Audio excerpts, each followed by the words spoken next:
Sorry?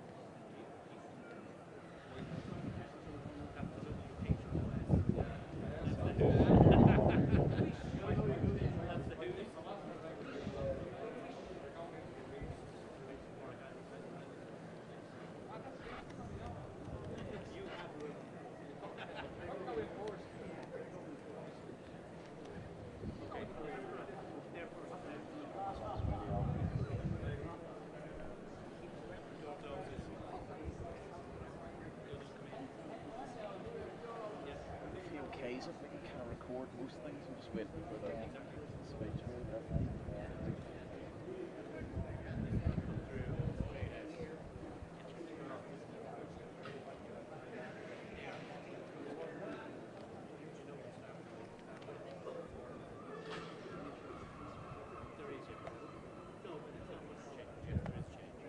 Something up also at the top of board. Take us on a free ride.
Hiya, how you doing?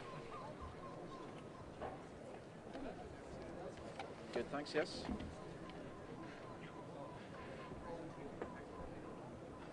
Okay, next step that way, please, Chris. Who's presenting today, please, Gallery? 3 minutes. Okay. Okay.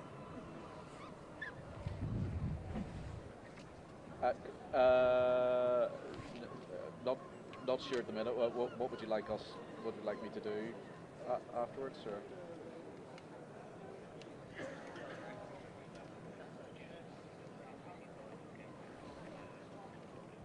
Oh yeah, he hasn't. Okay, He's sometimes.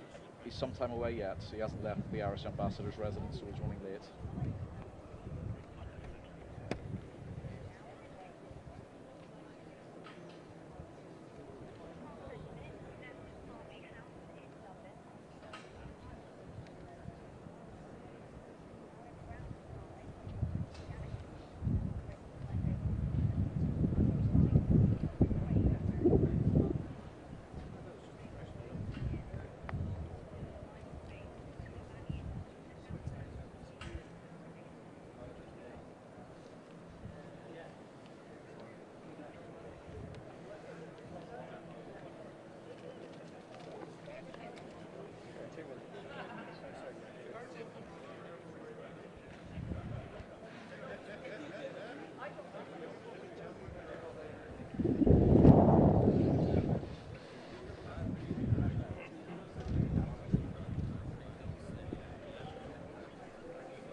This is the Irish Parliament in Dublin city centre, and in the streets around here people have come out to try to catch a glimpse of the presidential motorcade as it makes its way to this location. There's no sign of that motorcade on its way yet, but here at the Parliament building there's this real sense of anticipation as you'd expect. We've seen various senior politicians here go into that entrance behind me there, including the former Taoiseach Bertie Ahern. He was the leader of the Irish government whenever the Good Friday Peace Agreement was signed in 1998, the peace deal that brought largely an end to the conflict in Northern Ireland, is seen as a real high point in British, Irish and American diplomacy. So it is that anniversary that Joe Biden is commemorating on his trip to Northern Ireland and now the Republic of Ireland. He is sure to mention the legacy of the peace deal in his speech, but also other matters, for example economic development, the fact that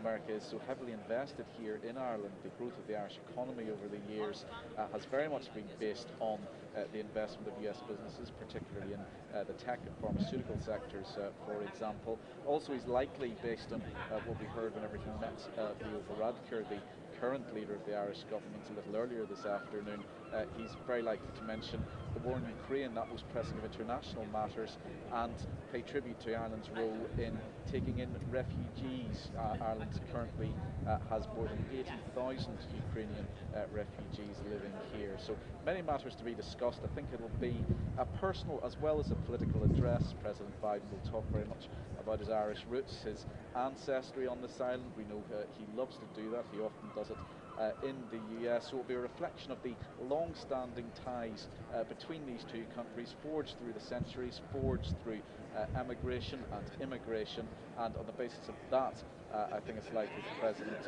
will say the future of this particular special relationship between the US and Ireland is likely to be prosperous indeed.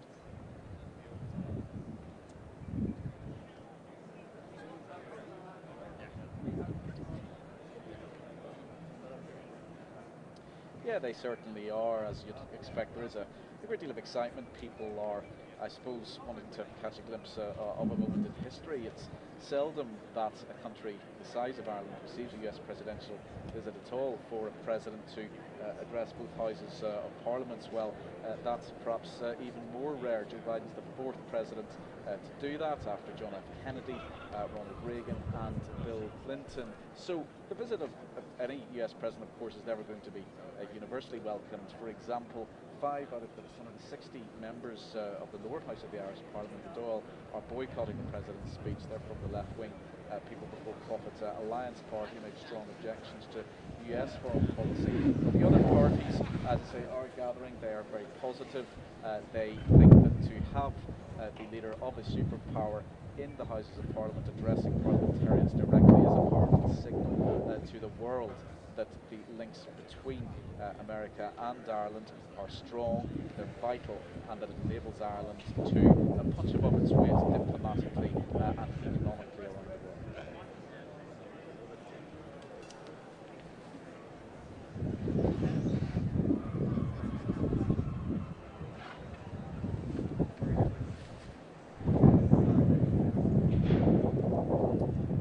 Yes, whenever Joe Biden arrives here, he will give the address. He'll be called upon to speak by the Speaker, the Chair of Parliament. Then he will deliver the address, which will then be responded to, we understand, by members of the Parliament themselves. When you look back in history, well, it's a major national event for Ireland. As I say, the previous presidents who have been given this particular honour, Presidents Kennedy, Reagan and Clinton, all, like Joe Biden, traced their roots back to Ireland. Also 10 years ago, there was a successful visit by President Obama, who discovered the in the village of Moneygall in County Offaly, about an hour's drive from Dublin. So really all through the generations, if you like, senior people in American politics, including those who held the highest office, have been exploring their links to this island, and that is something that has been particularly important to President Biden, who's often spoken of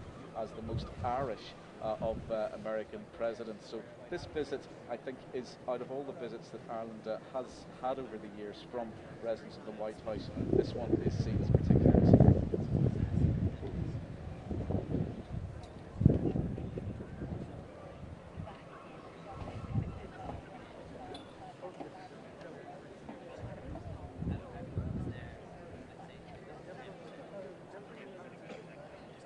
Thank you. Yes, latest ETA we have is 4:45. 4:45. Okay. Thank you. Say 45 minutes. 4:45. Well, same thing. So.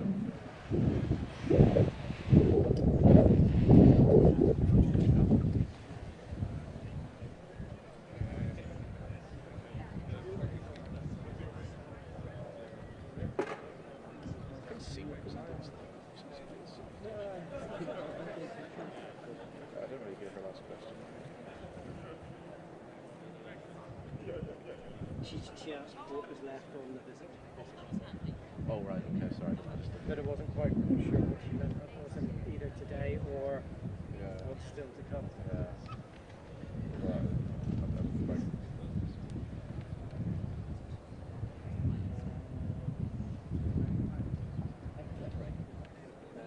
USB-A to yeah. C.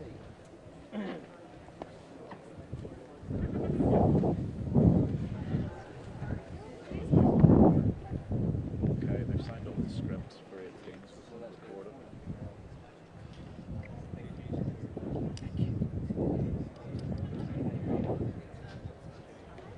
William Multiman says orange.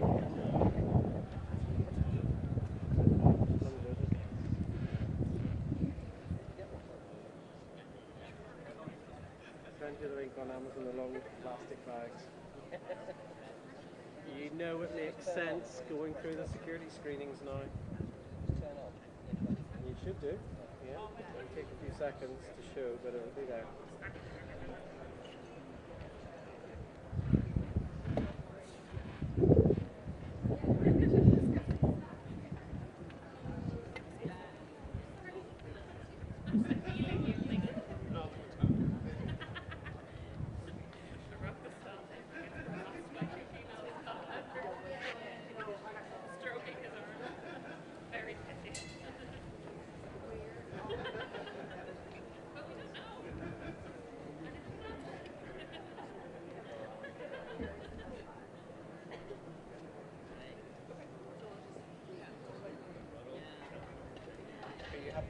Mike, or do you want a heavy jacket over you?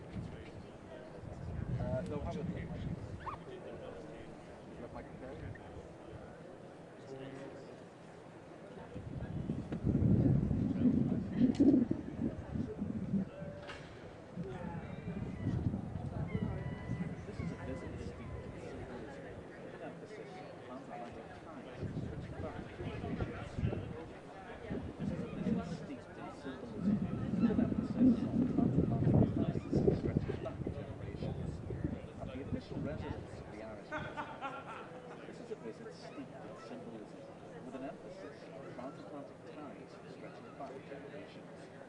The official residence of the Irish president in its party decided to follow the tradition of planting an oak tree.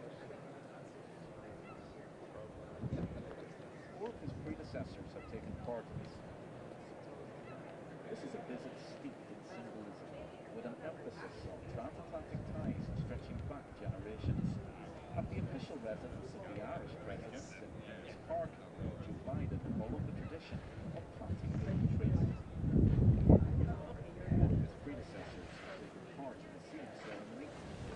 Kennedy, Reagan,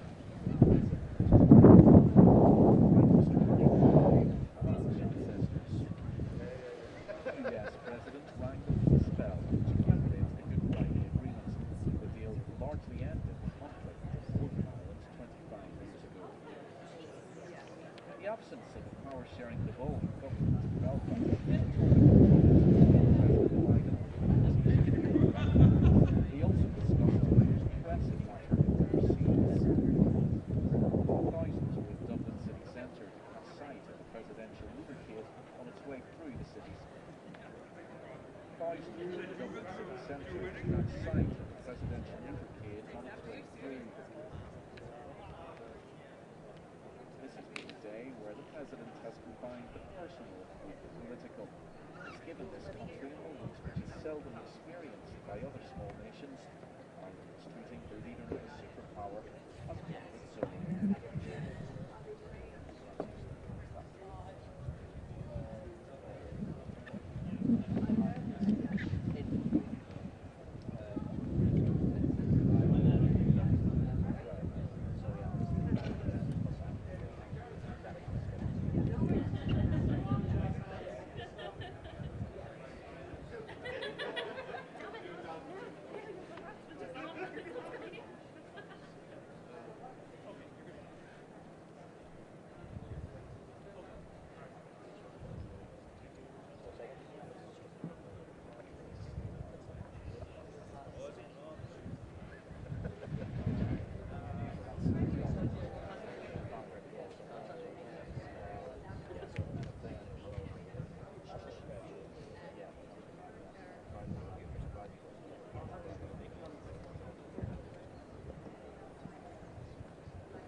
banning gambling advertising on club shirts.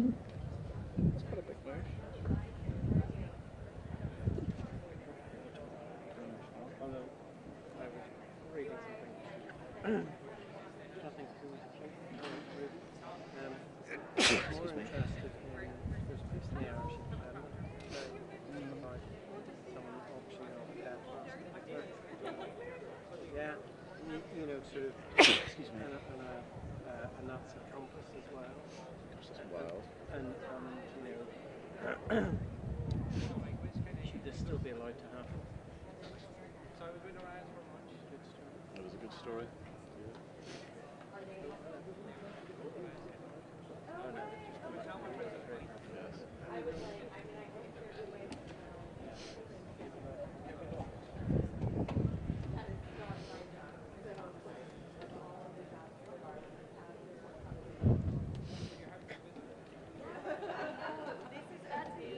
It's okay, the agencies didn't want to get to the camera, James.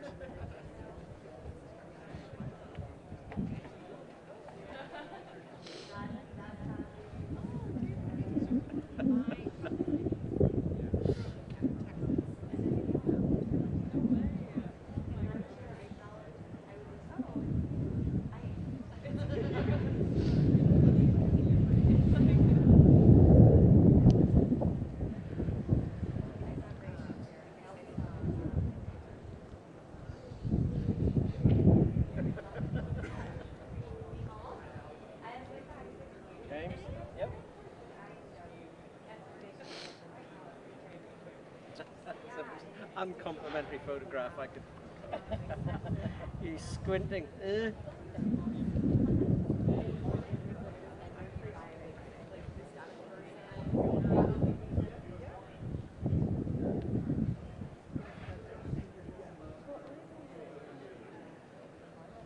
Very nice. Very nice.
exactly. That's where I was born in LA. Yeah. But I know there's a Yeah. but it always a bit far from my hometown, so either way, Yeah. 4-hour drive. Yeah. So, and there's things like that I can see covered sweat. Oh. Yeah.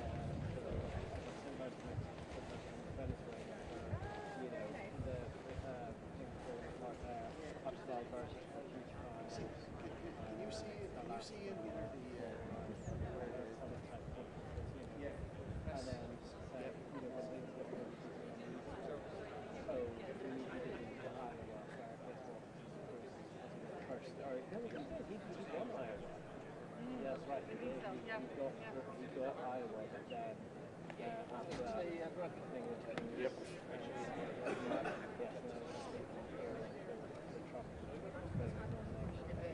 another day? So we did all sorts of stories. Oh, there's always something there. So we did. So we, between that and when I've been in America before on holiday, I think I've done about 4 or 2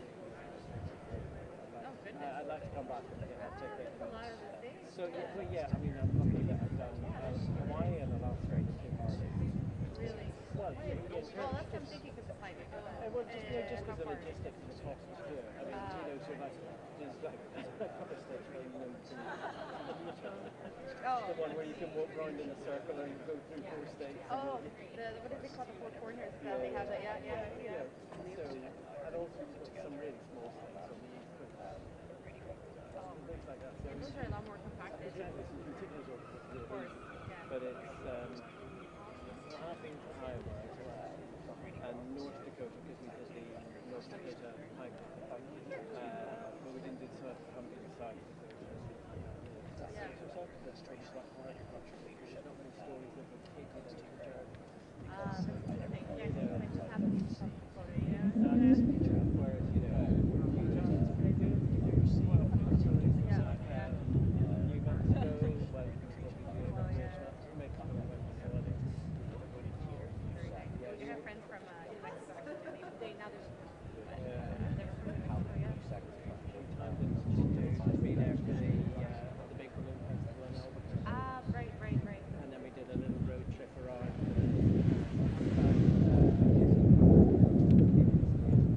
I actually didn't live too far from. I mean, it's like a 2.5-hour drive, but it was in Yuma. I don't know if you. It's quite funny because in like in this country, in the UK, you said it's a 4-hour drive away. I know. Whereas we lived in effectively close to Burbank, North Hollywood, and Vegas, it's just like constant stores. There's always things happening. Oh, yeah. Small shootings, boxing competitions, consumer electronics shows, people getting busted for drugs in their rock stars and stuff. And it was always that thing between close shaves between driving 4.5 hours a day or not Burbank, you know, in the UK we don't have curbside shopping. Yeah. Okay.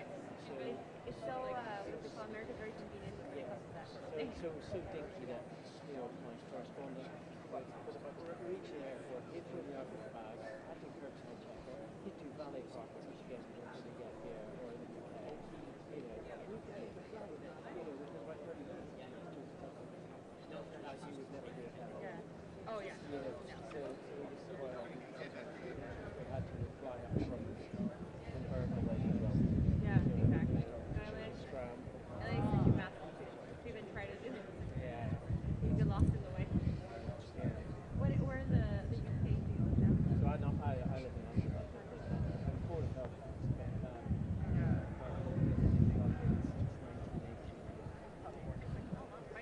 Just because we have to fight substantively, yeah. I know it's kind of funny because I always say,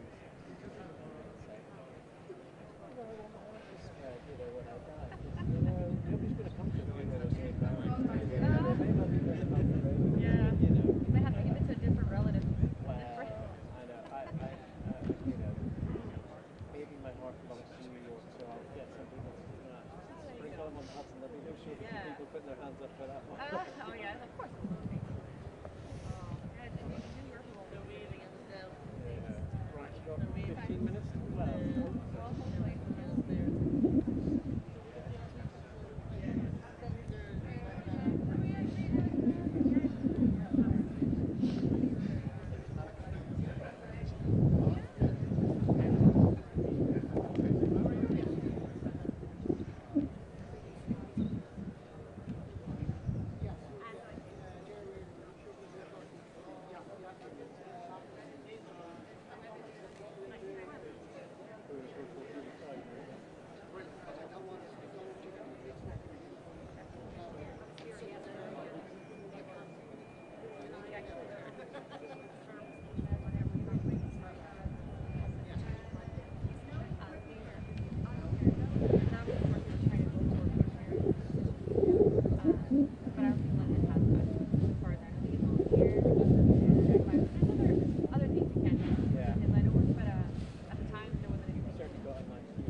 Should we put it through to 5:30? 5:30?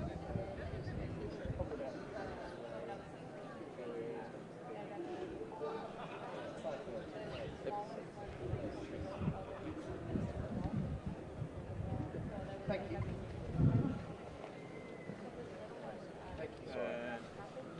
That's a shocker. Right, that goes on. Sorry, get back on that side. But Sorry, yeah. no, it's just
Okay.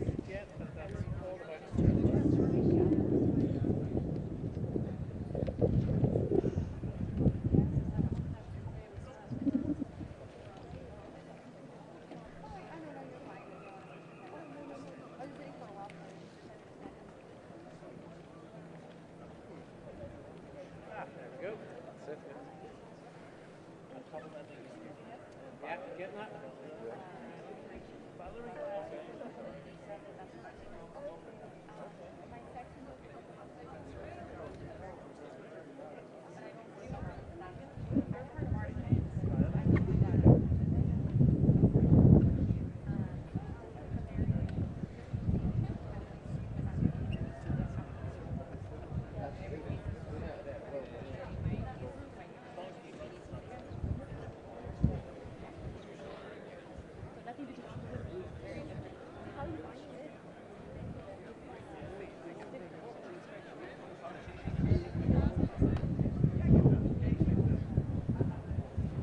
Hi, gallery.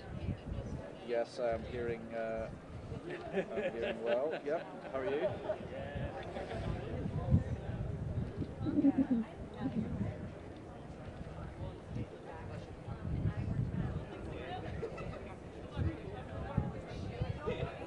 Lovely. Okay. Thanks. Just let you know, you see, whenever the parliamentary proceedings begin, the opening remarks will be given by the Speaker of the Dáil, whose name is the Count Cordia. His name is Ronald Reagan, so he will speak for a few minutes before President Biden does.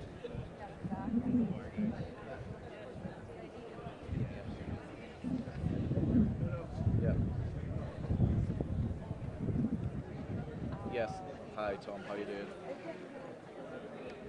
Yeah. So he will be introduced by Sean O'Farrell, who is the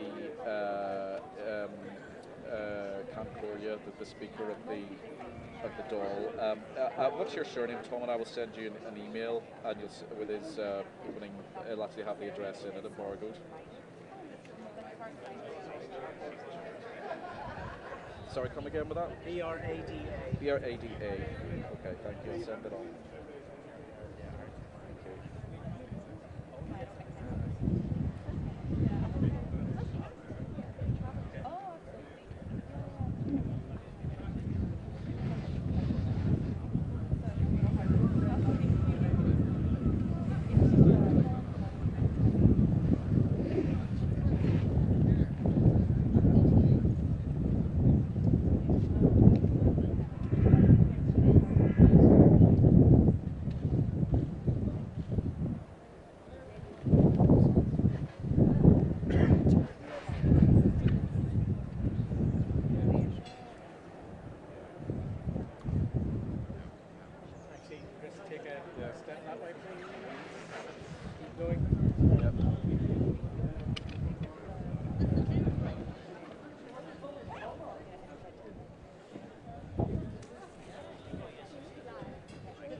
You're so much better on your own, aren't you? You want to try the film? James.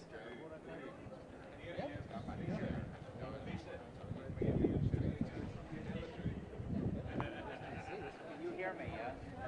Yes, can you hear me?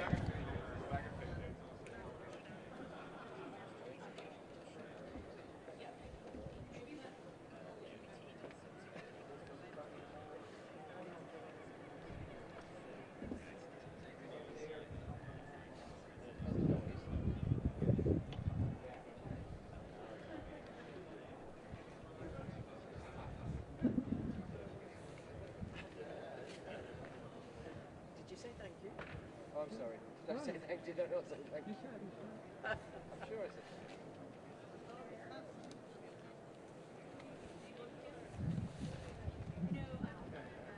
Well, no, I'm deliberately moving it that way so I don't step on hello? it. Hello? Hi. Yes, you can hear me okay. Definitely me. I can indeed, yes. Yes, that's right. It has. We're expecting the President in the not too distant future, but certainly out in the streets of Dublin, we have had there are crowds gathering there to catch a glimpse of the motorcade as it makes its way through those city centre streets. It's a sight that I suppose people in Ireland are not unused to seeing over the years. 10 years ago, Barack Obama came for a visit. Before that, President George W. Bush also visited, Bill Clinton a few times as well. As regards addresses to the Irish Parliament here, the House of the Oireachtas, as you're saying, Joe Biden will be the fourth US president to be given that honour. The first was John F. Kennedy back in the early 1960s. Then in the 80s it was Ronald Reagan, and in the 90s Bill Clinton. This is the first time this has happened for around about 25 years. It comes at a time whenever people in Ireland, both Northern Ireland and the Republic of Ireland, are marking the 25th anniversary of the Good Friday Peace Agreement, which largely ended the conflict in Northern Ireland after 3 decades. So that is sure to be a theme of President Biden's speech whenever he does arrive, and certainly politicians here have been gathering for a number of hours now, waiting for what will be certainly a very historic moment in the history of the Irish Parliament and in the history of this nation.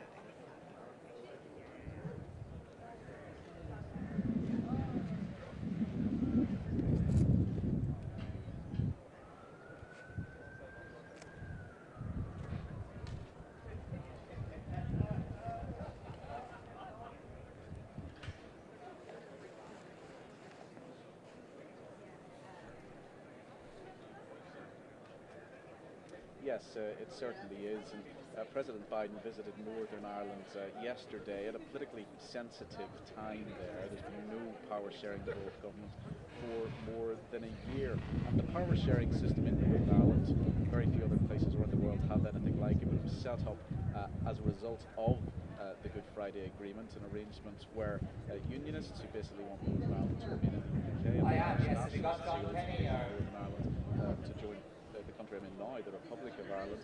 The idea was that they would govern Northern Ireland together, but it has proved a shaky arrangement over the years. In fact, for the 25 years since the Good Friday Agreement, power sharing has been absent in more than 10 of those years. It was never going to be an easy process. President Biden in Belfast said the US remains committed to helping the cause of peace and reconciliation across the whole island of Ireland, and he also is going to continue very much that theme here in Dublin. Were it not for the political problems in Belfast, he may have addressed a meeting of the regional assembly there, but the fact that he's not sitting meant he didn't accept the invitation for him to carry out an address at the regional parliament in Belfast. However, he is giving a parliamentary address here in Dublin, and there are some politicians from Northern Ireland who have come here. The Speaker of the Assembly in Belfast, Alex Maskey, Michelle O'Neill for the Irish Republican Party, Sinn Féin, who's likely to be the First Minister of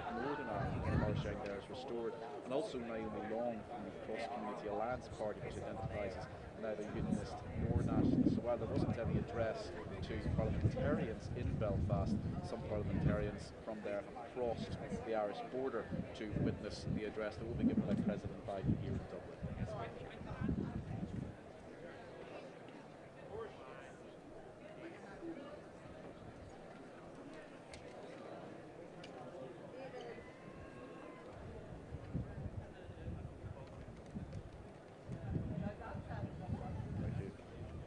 Gallery, I could hear you come back and was that not off-putting for you? No, I didn't hear them come back at all. You can hear your voice. No. Well, I can. It's like an open speaker in the gallery or something. It's got your voice on it, but anyway, if you didn't hear it, fine.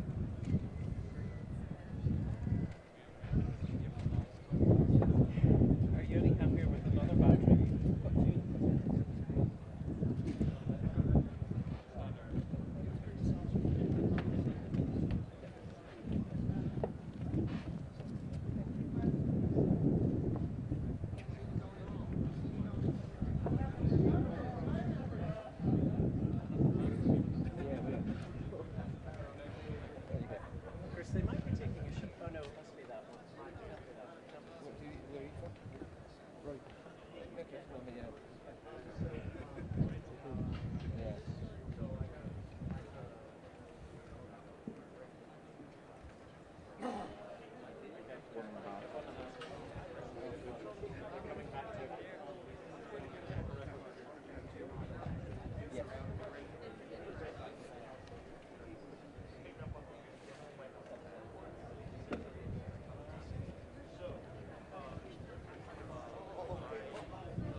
When he does come, I'm not going to zoom in at all. I'm just going to keep you in vision and assume that I've cut across from the code thing. But I might just tighten up the shot a little, but that's all. Oh no, actually I need to keep you center frame.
we'll stick with this through the until he leaves here, basically, because we have this position. We're through security in the bubble here.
Will, what's going on? Yeah.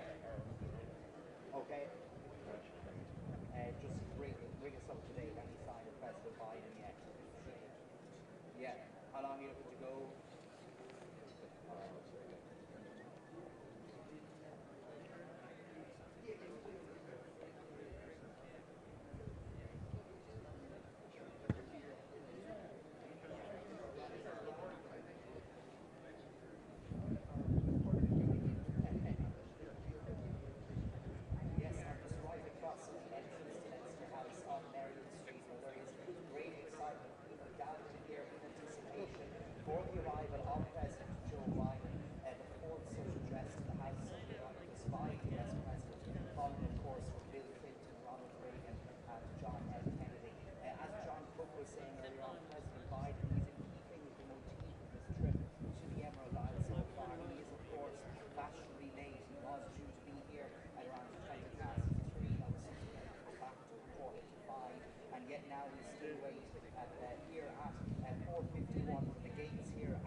At the moment. He was originally due here before about 3:30 local time, so we're about an hour later than that now. So he has been delayed. People here have had a little bit longer to wait, but nonetheless there is certainly been a real sense of anticipation building here all afternoon at the Irish Parliament. The House of Commons is here in the centre of Dublin. People, as you'd expect, have been lining the streets of the city centre to try to catch a glimpse of the presidential motorcade. Just beyond the gates here, I can see a crowd has gathered just across the road from the main entrance to this estate. So whenever Joe Biden does address more than 200 members of both houses of the Irish Parliament, he'll become the fourth sitting US president to do so. John F. Kennedy was the first, then Ronald Reagan, and then Bill Clinton. So all presidents who had Irish ancestry. Joe Biden is a president who talks an awful lot about his roots on this island, and indeed that has been a major theme of this trip. Last night he was in County Louth, close to the border with Northern Ireland, and where his great-great-grandfather Owen Finnegan set sail, emigrating from here during a famine in the 1840s. So I think we can expect those ancestral links to be spoken about again in the speech to parliamentarians here. I also think it's likely that he'll be touching upon other issues that we know he's already discussed with the leader of the Irish government, the Taoiseach Leo Varadkar, a few hours ago. Those include the most pressing, possibly overseas matter, the war in Ukraine. Ireland has taken in more than 80,000 Ukrainian refugees. He'll talk about the ongoing peace process in Northern Ireland, the fact that this is the 25th anniversary of the Good Friday Agreement. The actual date anniversary fell a few days ago. Really, this whole month is a month of commemoration and remembrance of Northern Ireland and the Irish Republic, remembrance of the terrible conflict in Northern Ireland that lasted for 3 decades. It was largely ended by the Good Friday Agreement in 1998. So that we expect will be mentioned, as indeed will economic links between the US and Ireland. Ireland has really built its modern economy on the strength of foreign investment, particularly investment from American companies and the likes of pharmaceutical sector. Many of the major American tech companies, the likes of Google, Alphabet, Meta, they have a European headquarters here in Dublin. So that has added immense strength to the Irish economy, and it would be a surprise if that wasn't mentioned. But Joe Biden will certainly want to affirm the generational ties between the US and this country, and I think affirm the idea that into the future those ties will remain strong even after this most Irish of American presidents leaves the White House. So for now, the three flags that are flying here at the Irish Parliament building in Dublin are the European Union flag, the Ukrainian flag, and the Stars and Stripes, the flags of the United States, as people await the arrival of Joe Biden here to the Irish Parliament.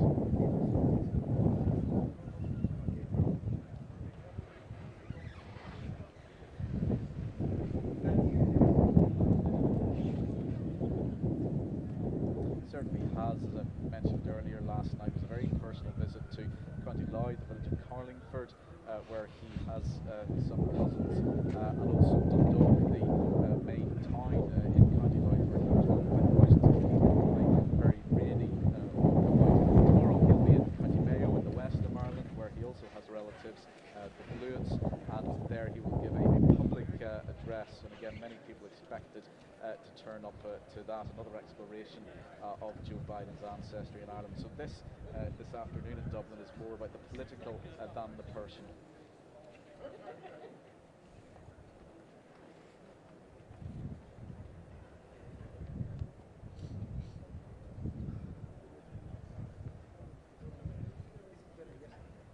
Wow.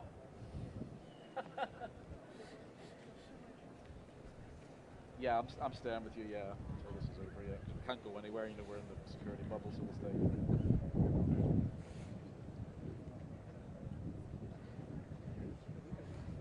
James, I will look it up now. It's double 18, so we know which one to kick him in. Right into it.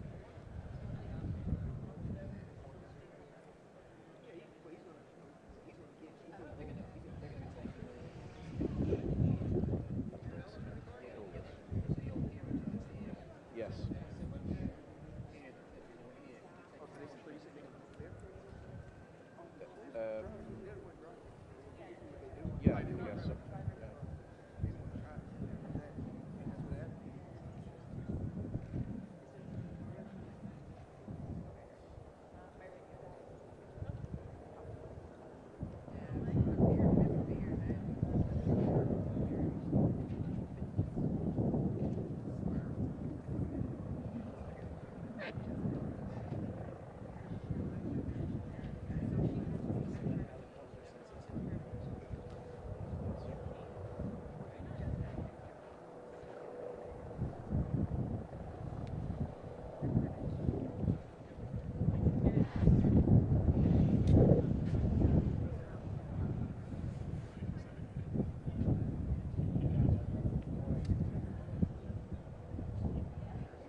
light to them. Yeah, I think we see it.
Nothing that comes straight. Here, any studio? Yeah, I can do the studio, yeah.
Okay. Okay.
Yes, exactly. The president seems to be making it clear he's very much enjoying this visit to a land where he has so many ancestral links. There is a helicopter now right above us here. We're just outside the Irish Parliament in Dublin, so we're taking that as a sign that President Biden is very close indeed. Also, the first of a number of police motorcycle outriders has just driven in here across the road from the main parliamentary estates. There is a crowd behind barriers waiting for the arrival of the presidential motorcade, which we hear is making its way through Dublin city centre. This coming at the end of a day where President Biden has already met with the Irish President, Ronald Reagan, as we say, taking part in some very symbolic ceremonies there. He planted an oak tree in the grounds as his predecessors, John F. Kennedy, Ronald Reagan, and Barack Obama had all done. He rang a peace bell, which was put in the grounds of the presidential residence to commemorate the Good Friday Agreements in 1998. President Biden on this trip is commemorating the 25th anniversary of that peace deal, which largely ended the conflict in Northern Ireland. Then it was over to Family House, the Irish government's country house, as it were, just on the outskirts of the city, to have talks with the leader of the Irish government, Varadkar, who ease the ways expected to elaborate on an address to both houses of the Irish Parliament over the next hour. The Ukraine's likely to be mentioned. The help Ireland's able to relocate 1,000 Ukrainian refugees who come to live here. The ongoing peace process in Northern Ireland and economic ties between the US and Ireland. The US investment in the economy here being so important for Ireland's economic growth. Just heard the first sirens there, again a sign that something may be happening just round the corner. The sense certainly have been arriving here throughout the afternoon is that this will be a moment in the history of the Irish Parliament, in the history of the Irish nation, which they will savour. A few members of Parliament, 560 members of the lower house known as the Dáil, from the left-wing party Profit, they're boycotting the president's speech. They object to US foreign policy, but the other parties all just as I'm speaking to you, Sarah, I can't see complete motorcycle bike riders just driving through the gates here, presumably just ahead of the presidential motorcade, led by the limousine known as the Beast. So there we have about half a dozen police motorcycle outriders, members of the Irish Police Force and Garda Síochána, who are providing security. Of course, there's a huge security operation around this presidential visit, as you'd expect. A few other cars with blue flashing lights there. I do think now, just driving into the grounds here of the Irish Parliament, past the three flags that are flying, the Ukrainian flag, the flag of the European Union, and indeed the Stars and Stripes is coming limousine bearing the Irish flag and the American flag, carrying President Biden for this historic address to of the Irish Parliament. So it's a massive presidential entourage travelling with the President, as you'd expect. Several of these black security vehicles carrying White House officials are here too. They're just about to pull up at the front door of the Parliament building. The presidential limousine coming through the gates now, round Drive, and in just a minute or two, the Beast, as it's known, most famous limousine in the world, you could say, carrying President Biden, will be arriving.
chairs of the Irish Parliament, the speakers of both parties. Remember, this is an address to Parliament, the parliamentary occasion, not strictly speaking an Irish governance occasion.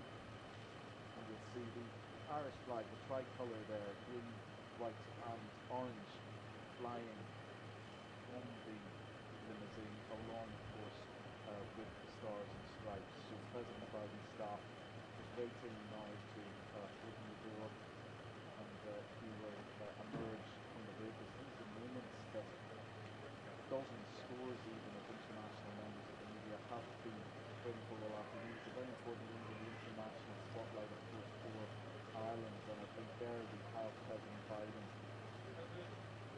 emerging from his vehicle, being greeted by Sean Heaney, a very experienced done by Senator Jerry Buttigieg also. I understand it will be Sean Heaney who introduces the President to his fellow parliamentarians, and Jerry Buttigieg who makes the closing remarks at the end of the President's address. So no doubt they are thinking onwards.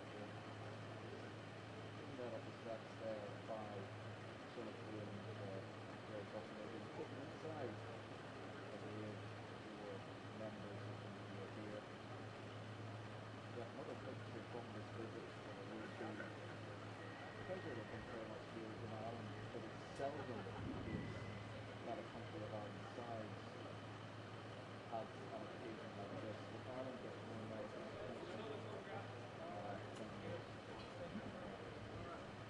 good opportunity there, just right in front of the front.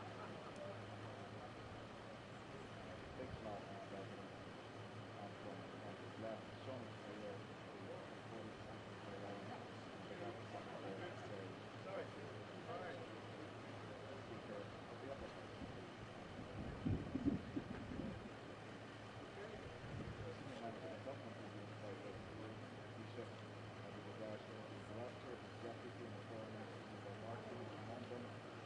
Also parliamentarians from Northern Ireland who didn't have an address to Parliament in Belfast, not sitting at the because there's a lot of power sharing there, but the Speaker of the Assembly in Belfast has absolutely explained here in Dublin, as has Michelle O'Neill throughout the Dublin Party, saying he's in line to be the First Minister of Northern Ireland, if indeed that devolved government in Belfast is restored. So there's a cross-border element, an all-Ireland element to this event, and President Biden will be greeting, we understand, senior political leaders inside Leinster House within the Irish Parliament before he goes into the chamber, where he'll be introduced by Sean Heaney, and then he'll speak, expecting to focus on the themes that he has already touched on this highly symbolic visit.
Uachtaráin Stáit Aontaithe Varadkar, the President of the United States of America.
It's not somebody's fault.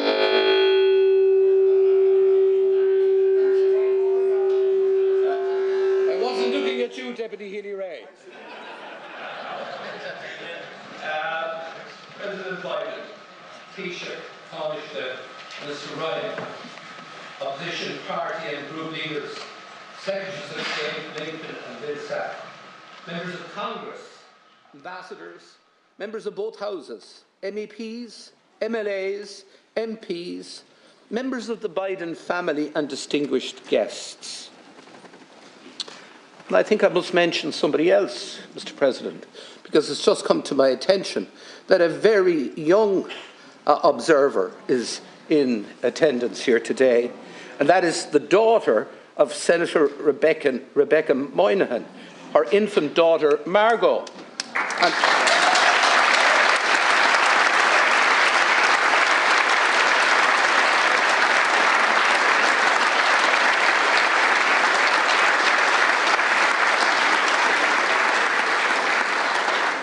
And I do suspect that Margot's attendance here will go down in family folklore for many years to come.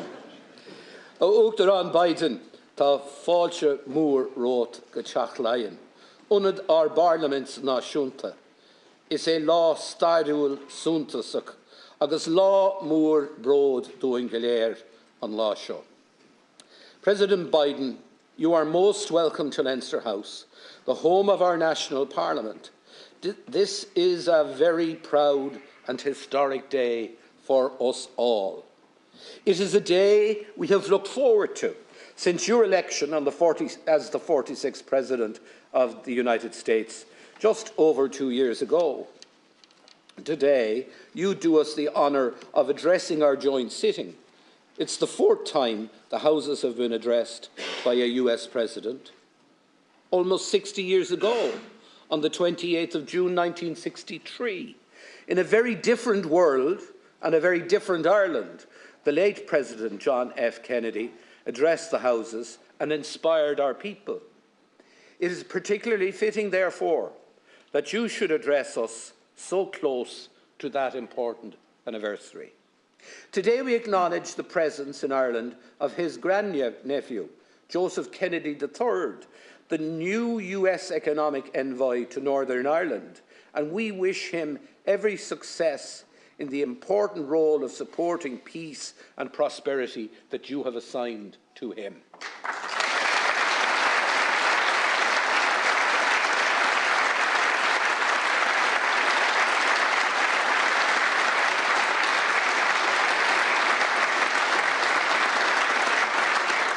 Now, Mr. President, while all previous presidential addresses have been of major significance, today's is like no other, because amongst an extensive list of distinguished guests, we are joined here in the Dáil today by our former illustrious President, Mary McAleese, former Taoiseach Bertie Ahern, a key architect of the Good Friday Agreement, former Taoiseach Enda Kenny, a fellow Mayo man and a close personal friend, we know, of yours.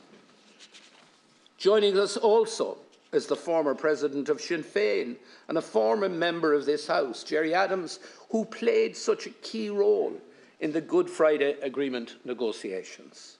And from north of the border, we also welcome Alex Maskey, Speaker of the Northern Assembly, which I'm sure you would have liked to have been able to address, Michelle O'Neill, the Northern Leader of Sinn Féin, Colm Eastwood, Member of Parliament, Leader of the SDLP and a successor to the great John Hume, Nobel Peace Laureate, and an initiator of the Good Friday Peace Agreement, and Naomi Long, leader of the very progressive and growing Alliance Party.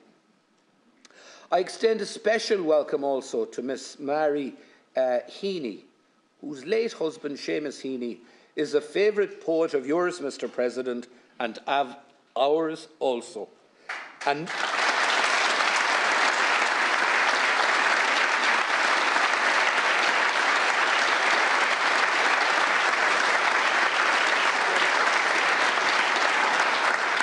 a Nobel Prize winner and one of our great literary treasures. Seamus would have been 84 today, and I'm sure he is looking down on us with his glasses nestled between his fingers and a hint of a smile on his face. From the diplomatic corps, I warmly welcome the US Ambassador, Claire Cronin. Thank you for sending her to us. And her Irish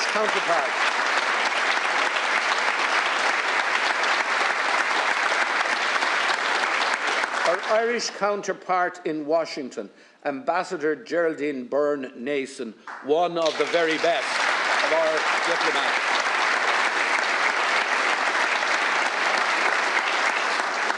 These two outstanding women have done our two countries proud. We are joined too by the Dean of the Diplomatic Corps, the Moroccan Ambassador to Ireland, the representative of the European Commission and Parliament, Jonathan Claridge and Fionnuala Croker, our dear neighbour and friend, Ambassador Paul Johnson of the United Kingdom. But may I extend a very special and warm welcome to the much-admired Ukrainian ambassador to Ireland, someone who has become incredibly well known to all of us, Larissa Garasko, who above all else represents the nearly 80,000 displaced Ukrainian citizens now resident in Ireland.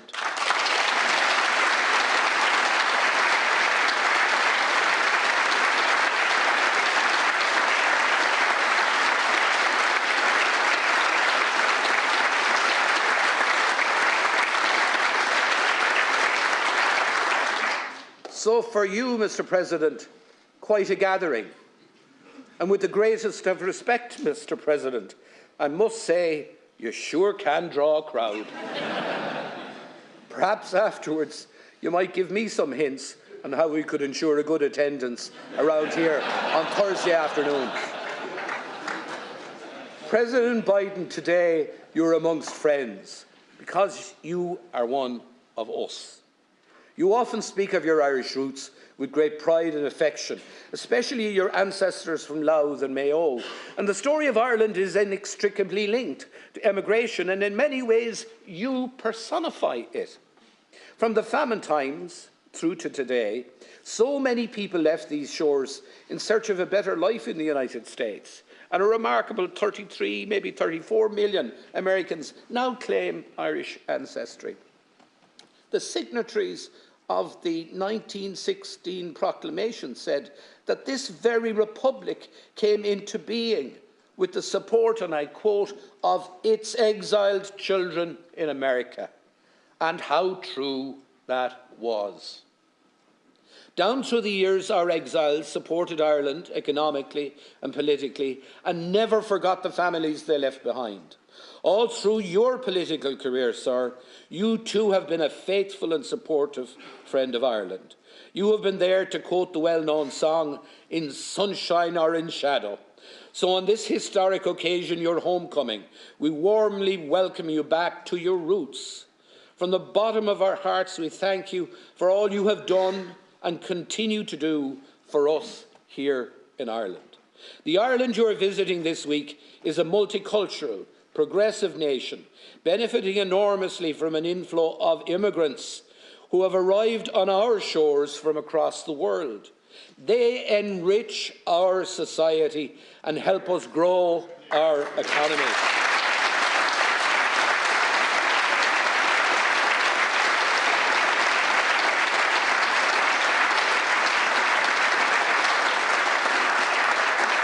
Just like the Irish did, and many other nations in the United States in years gone by.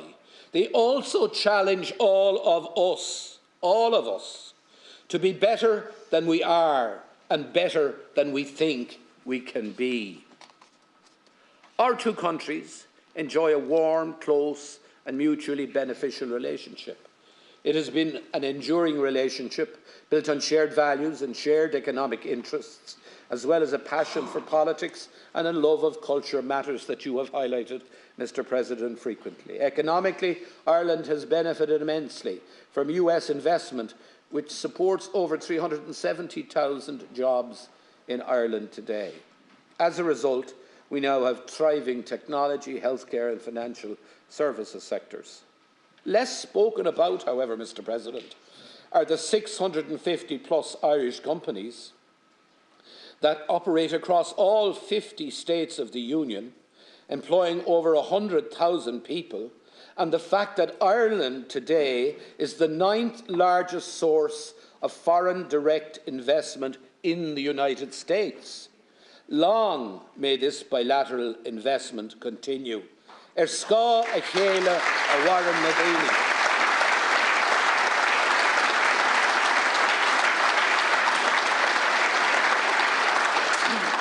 Mr. President, 2 years ago on a cold January day in Washington, D.C., you spoke of the importance of unity and hope. And as we gather in this Easter week, we recognise that the world is in need of hope. Hope for those affected by war, hope for those suffering from hunger, and hope for those in the face of the existential threat of climate change. On this island, your visit to Northern Ireland is an important statement of hope and support for building a better and continued peaceful and prosperous future for all. We thank you for your unstinting and constructive support for the Good Friday Agreement over the last 25 years, and for your continued close engagement, which you demonstrated so powerfully this week. Friends and colleagues, politics, despite what the cynics might say, is a noble profession. And we are fortunate today to welcome not just a very fine politician, but an outstanding and international statesman. President Biden, in life, you have demonstrated unshakable faith, deep resilience, and the ability to bring people of diverse and often conflicting views together. Above all, to quote the memorable words of the iconic Seamus Heaney, you challenge us to believe that the farther shore is reachable. I invite you now to address the Houses. Thank you.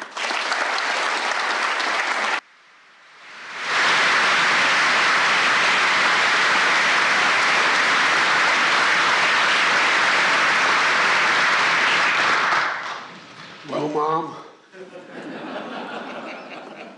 you said it would happen. And Margot, I apologize to you, little baby girl. The idea you're subject to hearing the President of the United States have to deliver a policy speech is as bad as all my children have been put through. Speaking to my children, my son Hunter is with me, and my best friend in the world, my sister Valerie, is with me today. And I want them to...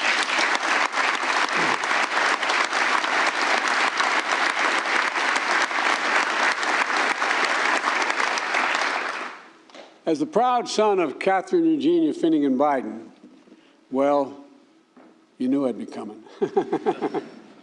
Speaker, Chair, Taoiseachs, all, and Deputy Prime Minister, TD, Senators, people of Ireland, it's so good to be back in Ireland. If you forgive the poor attempt at Irish, Tamasha Walya, I'm at home. I'm at home.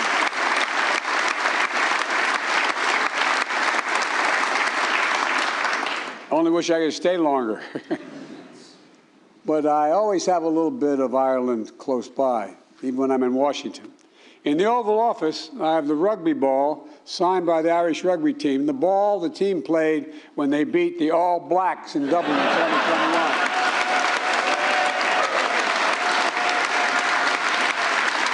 By the way,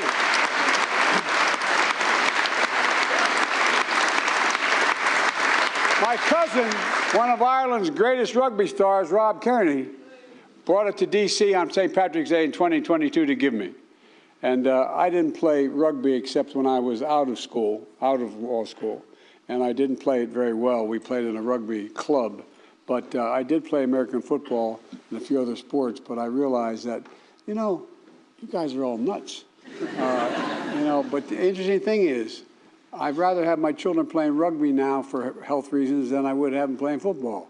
Fewer people get hurt playing rugby, and you have no equipment. You have 280-pound guys like we do, and you just don't hit each other in the head very often.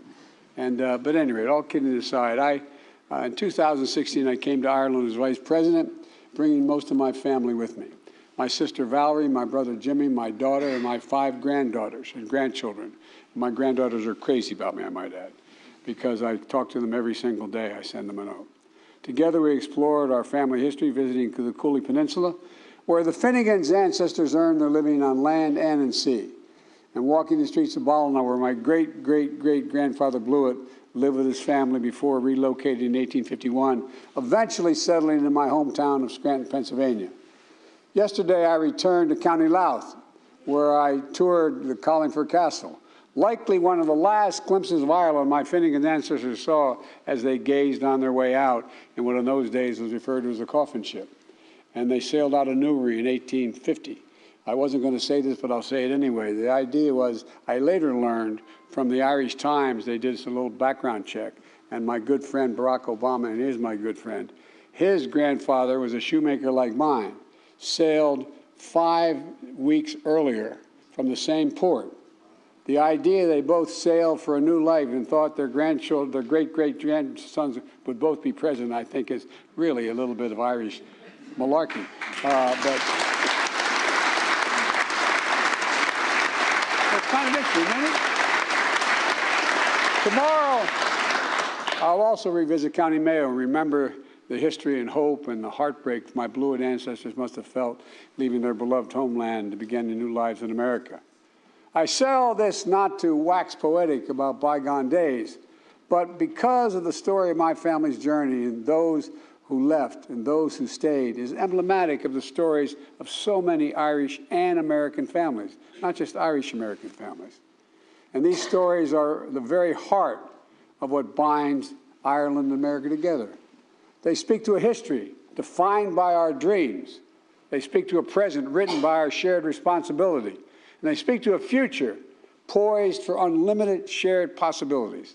So today, I'd like to reflect on the enduring strength of the connections between Ireland and the United States, a partnership for the ages. It begins in our shared history, dating back to the very founding of the United States. The Irish hearts that helped kindle the torch of liberty in my country and fire its revolutionary spirit. The Irish blood from across this island that was willingly given for my country's independence. The Irish hands that laid the foundations of a new kind of future, one from the bottom up and the middle out, one built on freedom. You know, the great waves of immigration that brought our ancestors to the United States in succeeding decades carried millions more Irishmen across the sea. Most of them arrived a little more than with hope in their hearts and strength in their dreams and beautiful memories of an emerald green isle, a home they would never fully leave behind. I've never met an Irishman in America who doesn't think he will hope he could see Ireland someday. You know, their sweat is soaked with the foundations of communities across the nation, all across America. You can't go anywhere and not find it. By the way, Tip O'Neill, the former Speaker of the House, used to say that he'd have a reception for all the Irish in the Congress, the House and the Senate, and all those who wish they were Irish. And everybody showed up. Look, the journeys of our ancestors expanded our horizons and literally excited our imaginations. They became the untiring backbone of America's progress as a nation, even as they endured discrimination and they were denied opportunity. I'll tell you a story. I was campaigning for president, and I was out in Colorado, and I was with a man whose family had been, he was a former senator, a man whose family had been in the United States since the conquistadors for generations. And he kept, and there were a whole lot of people standing across a refurbished rail station in eastern Colorado. And there was literally 10,000 people on the other side of the track waiting to hear me speak. And he kept saying, now, Joe, remember, these people are not, these are my people. They're Hispanic. They're not used to being taken. You got to show respect and serious. I said, I understand. And he kept it up. Finally, I turned to him and said, God's truth, this refurbished train station, okay? It had like linen kind of wallpaper on it. And about every 20 feet, there was a brass plaque that's saying, no Irish allowed. I said, I get it. I get it. But it's history that speaks above all to the values that sustain these people throughout their hardships in their lives. Freedom, equality, dignity, family, courage. My mom used to have an expression, say, Joey, courage is the greatest virtue of all. For without courage, you can't love with abandon. Without courage, you cannot love with abandon. These are the values that were handed down generation to generation in my family, grafted onto the American character, tended as they transformed an entire nation. Like so many countries around the world, though perhaps more than most, the United States was shaped by Ireland, and that's not hyperbole, that's a fact. And the values we share remain to this day the core of our historic partnership between our people and our governments. As nations, we've known hardship and division, but we've also found solace and sympathy in one another. And just 4 years before we issued our Declaration of Independence, Benjamin Franklin came to the Irish Parliament and declared and described it as, I quote, disposed to be friends of America, end of quote. And turned to the text of Ireland's 1916 proclamation, displayed mainly in the main foyer of this building, draws on the support of Ireland's exiled children in America, the quote, draws on the support of exiled children in America. We're nations that know what it means to persevere for freedom, to brave a civil war, to toil in the vineyards of democracy. And that's, again, not hyperbole. It's a fact. It's a fact.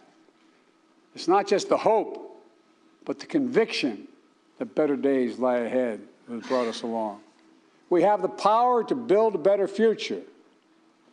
60 years ago, as referenced, the first Irish Catholic president of the United States made a historic trip here, speaking to this assembly and capturing the imaginations of Irish and Irish-American families alike. When John Kennedy addressed Parliament, he honored the more than 150,000 Irish immigrants who joined the Army of the North during America's Civil War. And among them, 1 or 2 of them were my relatives as well. They signed up in a new land to stand for old values, to defend freedom and the dignity of all people. Think about this.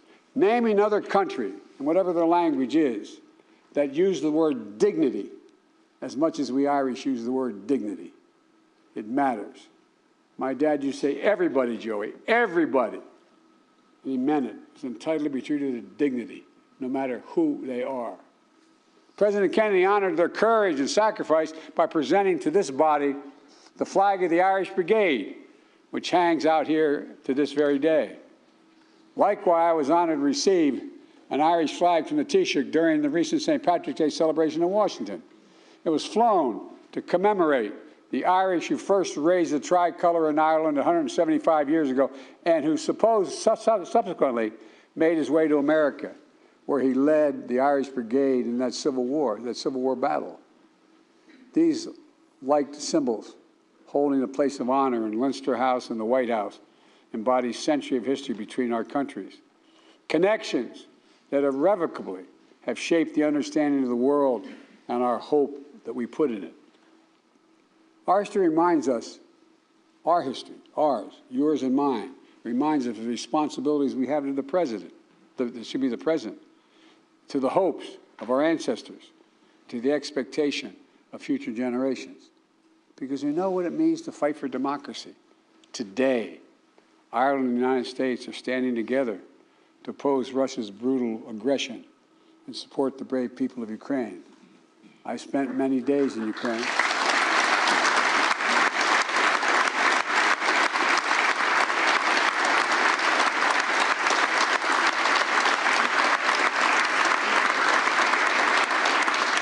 President Kennedy said 60 years ago, and I quote, "Ireland pursues an independent course in foreign policy, but it is not neutral between liberty and tyranny, and it never will be." Thank you for that.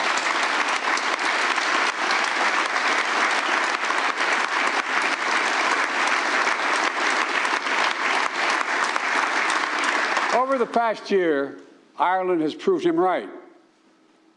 As Speaker said, Ireland has stood proudly with the United States and partners around the world for liberty against tyranny. Ireland has committed more than 170 million euros in non-lethal aid to Ukraine, including vital protective gear, medical equipment, humanitarian support, and aid to minimize the impacts of war on food insecurity and child malnutrition. You don't forget, you have memories that go deep. And as a member of the European Union, Ireland is working together with the United States and other partners to hold Russia accountable for its actions, including through significant sanctions and export controls. I've known Putin for over 25 years. Putin thought the world would look the other way, was confident he would break NATO and the European Union. The unity of Western nations would fracture and fall at the moment of testing. That's what he thought. But he was wrong. He was wrong on every point, on every front. Today, we're more united and more determined than ever to defend the values that make us strong.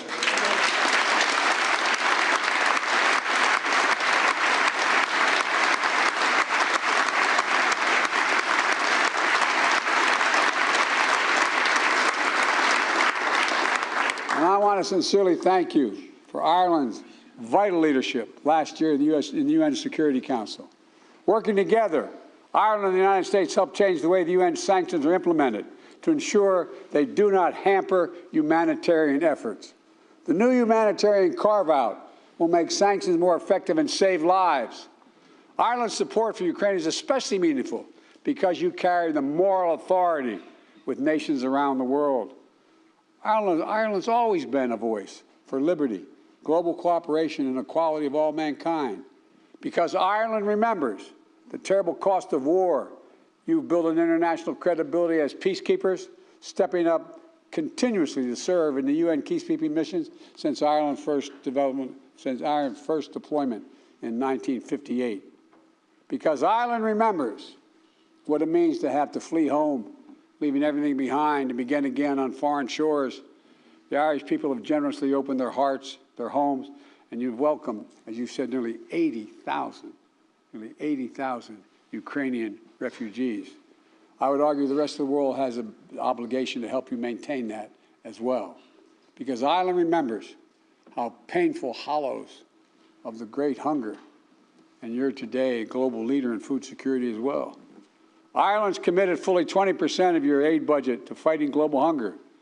And in a moment where people around the world are struggling with the economic fallout of the pandemic, Russia's war in Ukraine, Ireland is growing its aid budget and expanding its commitment to help vulnerable people, especially partner nations across Africa. I particularly want to thank you for stepping up alongside the United States to help UNICEF and the World Health Organization fight malnutrition and child wasting. Ireland's contribution of 50 million euros is helping prevent the and treat wasting, child wasting, and supply ready-to-use therapeutic foods and reach 500,000 children in Africa. 500,000 children. You're changing lives. Ireland also remembers, as I do, that peace is indispensable.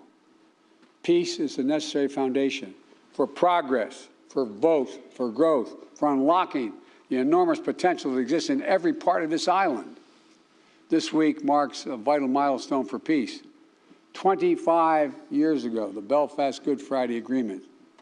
25 years ago, one of my best friends in the Senate, and a great, great friend to this day, is George Mitchell. As he said, there were 300 days of failure, or 700 days of failure, and 1 day of success. But it was a success that one day. But more is to be done. Yesterday I was in Belfast to honor those who commit themselves to peace, to reiterate the enduring support of the United States for the Good Friday Agreement and Northern Ireland's democratic institutions, and help accelerate the enormous economic growth that is opening new futures for young people in Northern Ireland. As I pointed out, there are literally hundreds of American corporations ready to come and invest, but they're cautious because their institutions are not in place. We must never forget that peace, even as has become and lived reality for an entire generation of young people, peace is precious. It still needs its champions. It still needs to be nurtured. The Good Friday Agreement didn't just change lives for the better in Northern Ireland. It had significant positive impact across the Republic of Ireland as well. As the Taoiseach and I have discussed, including last month in Washington, and again today, how Ireland and the United States can work together with the United Kingdom and the European Union to support the people of Northern Ireland. I think that the United Kingdom should be working closer with Ireland in this endeavor. Political violence must never again be allowed to take hold in this island.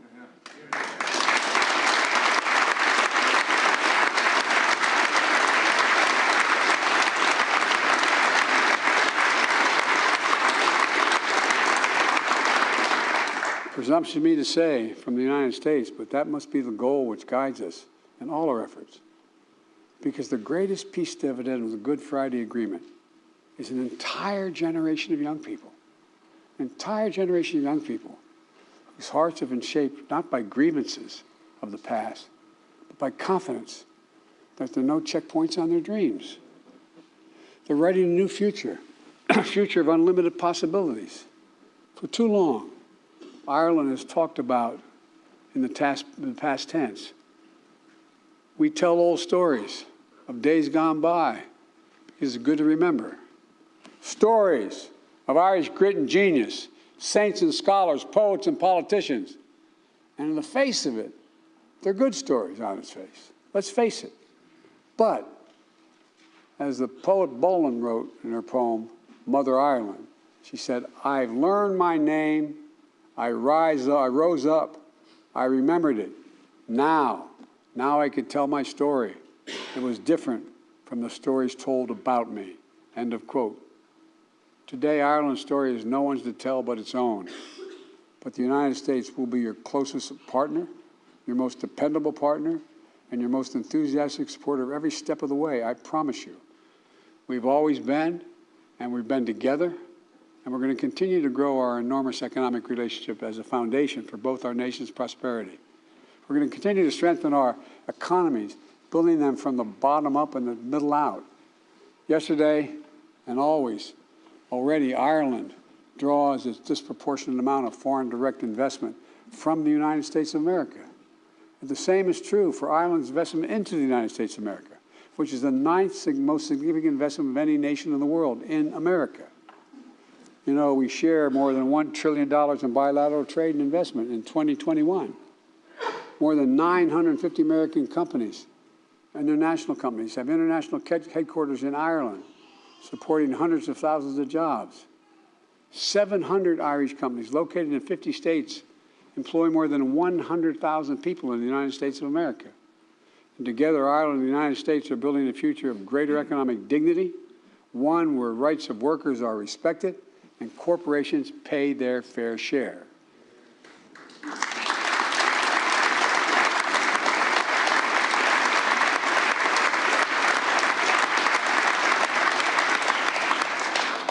global minimum tax will continue fair competition for investing while creating benefits for all our people. And I have no doubt that the thriving economic relationship between our countries is going to continue to grow. I'm grateful for Ireland's partnership in delivering this game-changing international agreement.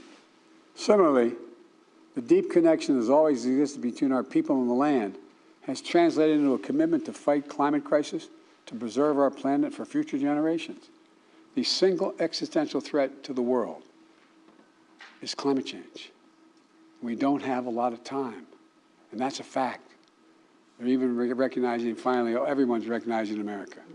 I've flown over more territory in the United States since I've been president in a helicopter that has been burned to the ground than comprises the entire state of Maryland, equal to the entire state of Maryland. Ireland's famous 40 shades of green are being supplemented by green energy, green agriculture, green jobs. Make no mistake, the entire world sees and is drawn to the opportunities that exist on this island. The skilled workers, the high-tech infrastructure, the innovators who are breaking barriers, the connection and kinship you share, not just in the United States, but with countries around the globe. I know you all know it, but maybe sometimes we forget it. Ireland is a hotbed of cutting-edge science, research, and emerging technology that's going to influence so much of our shared future, for real.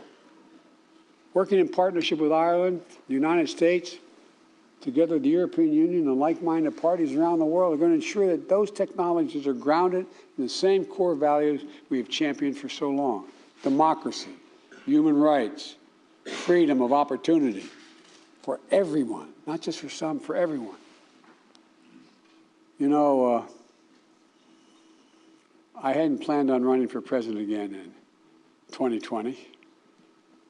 My son, Beau, had just died of stage 4 glioblastoma after coming back from Iraq after a year. He was the Attorney General of Delaware. As a matter of fact, he should be the one standing here giving this speech to you. But, you know, I started to write a book talking about how technology has always changed the world, and we were at an inflection point in the world. The technology was changing so rapidly and things were changing so significantly that it wasn't so much who led any country, it was the changes that are just happening at incredible speed, incredible speed. Look what's happening with artificial intelligence right now. It holds enormous promise and enormous concern. Our world stands at an inflection point where the choices we make today are literally going to determine the future or the history of this world for the next 4 to 5 decades. Literally, not figuratively. We're at one of those points. I had a professor at school who said an inflection point is when you're riding down the highway at 60 miles an hour and you make a radical turn 6 degrees in one direction. You can never get back in the course you're on. That's where we are as a world. And as we meet these ageless struggles, they continue to cast a shadow on our world. Struggle between the rights of many and the desires of a few, between liberty and oppression. And I know I get criticized for saying this around the world, but between democracy and autocracy. It is a competition that's real. And we're called to this work just as every generation before us has been. In this moment, the world needs Ireland and the United States and our limitless imaginations. I've met more with Xi Jinping than any world leader has over the last 10 years. Over 91 hours of just one-on-one conversations, 68 in person. I've traveled 17,000 miles with him through Asia, primarily through China. He once asked me on the Tibetan Plateau, he said, "Can you define America for me?" This is the God's truth. I said, "Yes, I can, in one word." But if he asked me about Ireland, I could have said the same thing. One word: possibilities. We believe anything is possible if we set our mind to it and we do it together. This is the United States of America and Ireland. There's nothing beyond our capacity if we do it together. And we got to believe that. We got to know that, because that's the history of both our countries. This is about defending the values handed down to us by our ancestors, keeping the flame of freedom we inherited, the beacon that's going to guide our children and grandchildren. It's a struggle we're fit to fight together. Now, how is Ireland and the United States? Now is their time to meet every challenge together. I really mean this.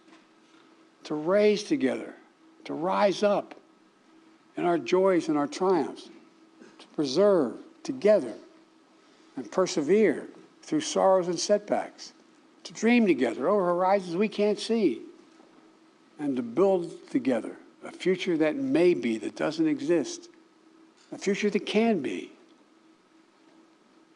You know, as was mentioned, today's Seamus Heaney's birthday. And I was always quoting Irish poetry in the United States Senate over my career. It's a long career, 36 years. And my colleagues always thought I did it because I was Irish. That's not the reason. They're the best poets in the world. That's the reason I did it. And one of the best among them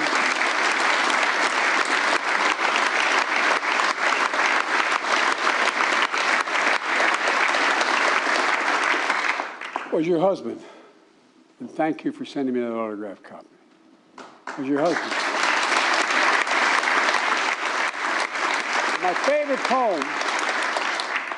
favorite poem was The Cure at Troy. And it goes, you all know the words. You know it, you just heard it so many times. He wrote, "Don't hope on this side of the grave, but then, once in a lifetime, that longed-for tidal wave of justice can rise up, and hope and history rhyme." It's everything I've been taught. Rise up. We've in the past made hope and history rhyme. So today, ladies and gentlemen, as we celebrate the enduring partnership between our nations, our shared past, our present, let's set our eyes squarely on the future. Let's harness what's best in us, our courage, our creativity, our loyalty, our tenacity, and our loyalty again. Let's once more, for our generation and the generation to come, strive to make hope and history rhyme. Because I've never been more optimistic about the future than I am today. And I'm at the end of my career, not the beginning. The only thing I bring to this career after my aged, as you can see, how old I am, was a little bit of wisdom. I come to the job with more experience than any president in American history. Doesn't make me better or worse, but it gives me few excuses.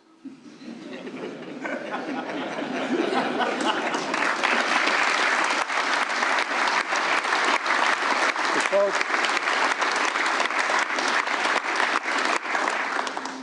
this is one of the great honors of my career, to be here today. And I mean it from the bottom of my heart. You have no idea what my greatest regret, I'm going to sound like a kid, but my mom's not here to hear it. My greatest regret is my grandfather Finnegan, who was an Irish-American whose grandfather was Owen Finnegan, who made the effort. And he was a great athlete. He went to Santa Clara University, and he was a newspaper guy on the business side. And I never understood what he meant when he said, "Joey, I worry about you." He'd lean over. I said, "Pop, what do you worry about?" He said, you're too much like that guy who led the revolution instead of the guy who was the prime minister.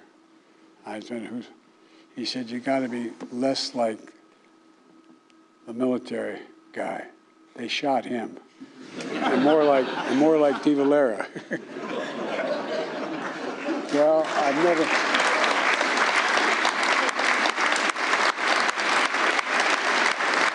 But, folks, I really mean it. We can do so much. We really got, we can. And it doesn't even break down in ideology. It breaks down in faith in ourselves, our values. Because no matter what party we belong to, our values are the same. It's about honesty, dignity, justice. And you all have every ingredient to make it work. It's an honor to be here. Thank you very much.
Ulster Biden, har ceann cóiltí an dáteach agus ar mahan féin, gan buchas leat as an óir a thuirtuing a bheith in a láthair in numh, agus a haisc a thuirt an cuimh hí seo.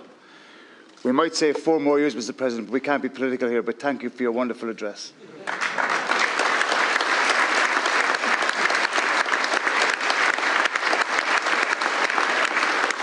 Mr. President, as Cathaoirleach of Shannon Éireann, and on behalf of the members of Shannon Éireann and Dáil Éireann, I thank you for honouring us today with your presence and for addressing both houses of the Oireachtas, the 4th such American president. And can I sincerely thank Ambassador Cronin, who in her tenure here, Mr. President, has served your country with distinction, and we thank you most sincerely.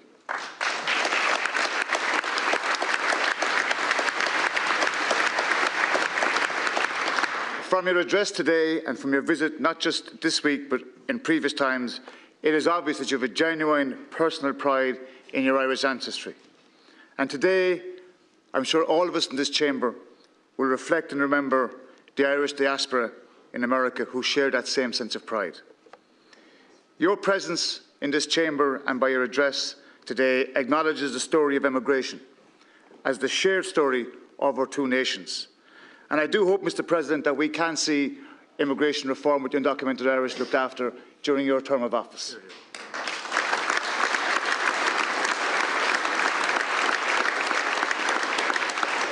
This week, we as a nation turn another page of history together, Lekela, by commemorating the 25th anniversary of the Good Friday Agreement.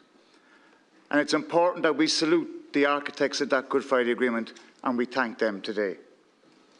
We welcome your visit, Mr. President, as a reminder of the role your country has played and continues to play as a broker of peace. Too many of us still remember the terrible violence that devastated our communities for decades. As you've said today and yesterday, we must persist in our work of peace and reconciliation to ensure the positive legacy of the Good Friday Agreement and that it can be fully realised for all those young people you spoke about in your speech. Mr. President, you said recently about the United States, and I quote, "Our diversity is and always has been our greatest strength as a nation." And you've shown that value and respect for diversity, Mr. President, in your lifetime as a politician. On a personal level, may I thank you for being one of the first leaders to publicly support marriage equality.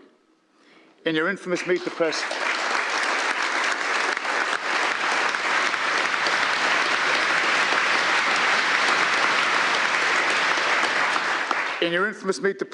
interview in 2012 with David Gregory, you framed the debate as a simple proposition.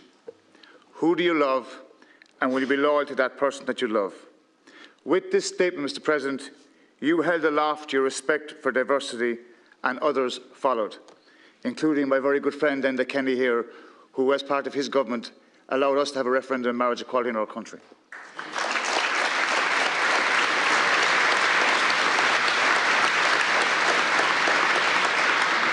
Mr. President, your intervention was a truly transformative moment that changed the political narrative around marriage equality.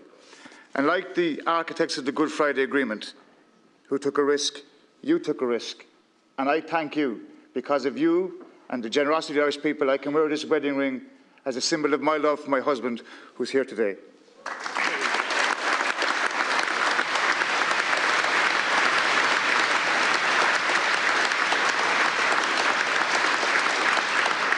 There's an old Irish proverb, "Anall na Baha and Tahrú," change is the breath of life.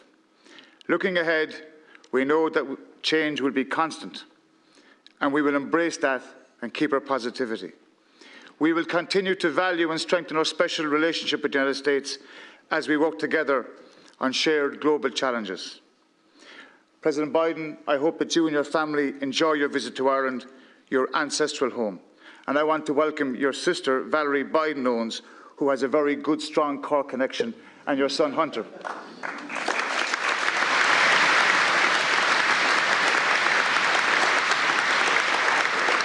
And in your next visit to Ireland, I hope you'll come and visit Cork. And as you said, Mr. President, previously, North East Pennsylvania will be written on my heart, but Ireland will be written on my soul. In conclusion, it would be remiss of me as Cathaoirleach if I didn't on this occasion thank the members of the House for being here today, to thank the staff of the Oireachtas who made this event possible.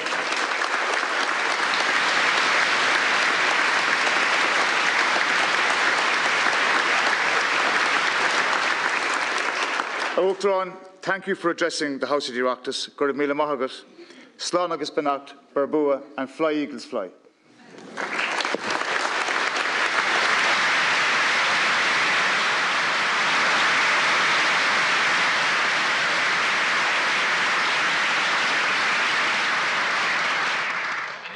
Uisle Shasan an Chuck at low. Adjourned. Adjourned. All right.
Oh no, I've been breaking Margot straight interrupt.